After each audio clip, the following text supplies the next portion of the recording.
بسم اللہ الرحمن الرحیم۔ سیرت النبی صلی اللہ علیہ وآلہ وسلم۔ ولادت بسعادت۔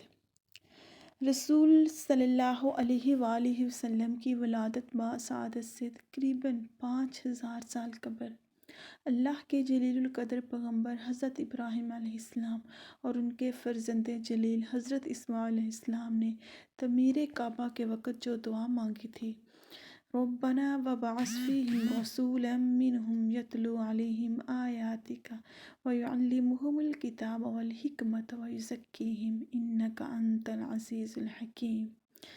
اے ہمارے رب، ان میں انہی میں سے رسول بھیج جو ان کے پاس تیری آیتیں پڑھے، انہیں کتاب و حکمت سکھائے اور انہیں پاک کرے، یقیناً تو غلبہ والا اور حکمت والا ہے۔ حضرت ابراہیم علیہ السلام کی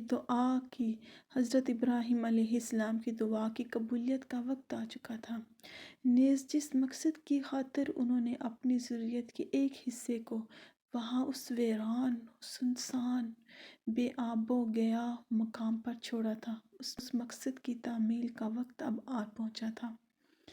مکہ مکرمہ میں جس سال عام الفیل کا واقعہ پیش آیا تھا، اسی سال اسی واقعے کے تقریباً 1.5 ماہ بعد شہر مکہ میں آباد خاندان بنو ہاشم میں آمنہ کے لال یعنی ہمارے پیارے نبی صلی اللہ علیہ وآلہ وسلم کی ولادت ہوئی۔ موسم بہار کی ایک صبح اس مبارک شہر میں ایسا پھول کھلا جس نے اپنی مہک اور خوشبو سے سارے عالم کو معطر کرنا تھا، ایک ایسا آفتاب جگمگایا جس نے اپنی روشنی سے تمام کائنات کو باقائے نور بنایا تھا، رشد و ہدایت کا ایسا دریچہ کھلا جس نے اس سلسلہ نبوت کو تکمیل کرنا تھا جس کی ابتدا حضرت آدم علیہ السلام سے ہوئی تھی۔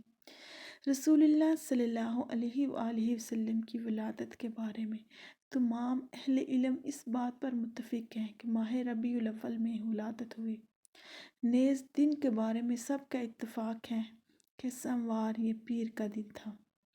البتہ تاریخ ولادت کے بارے میں اہل علم کے متعدد اقوال ہیں، جن کے مطابق تاریخ 9 سے 12 کے درمیان تھی۔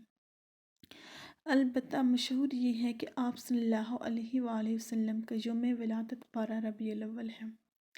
آپ صلی اللہ علیہ وآلہ وسلم کی ولادت بسعادت کے موقع پر من جانب اللہ کی جانب سے متعدد اشعار و بشارات کا ظہور ہوا۔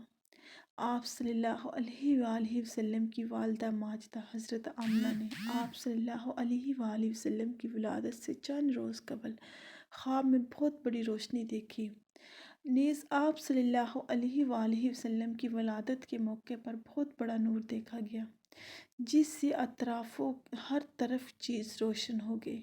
اس کے علاوہ بعض عجیب و غریب واقعات بھی پیش آئے، مثلاً اس وقت دنیا کی عظیم النشان اور انتہائی طاقتور مملکت یعنی فارس کے سب سے بڑے آتش کدے میں مسلسل 1000 سال سے روشن آگ جس کی وہ پوجا کیا کرتے تھے اچانک بجھ گئی۔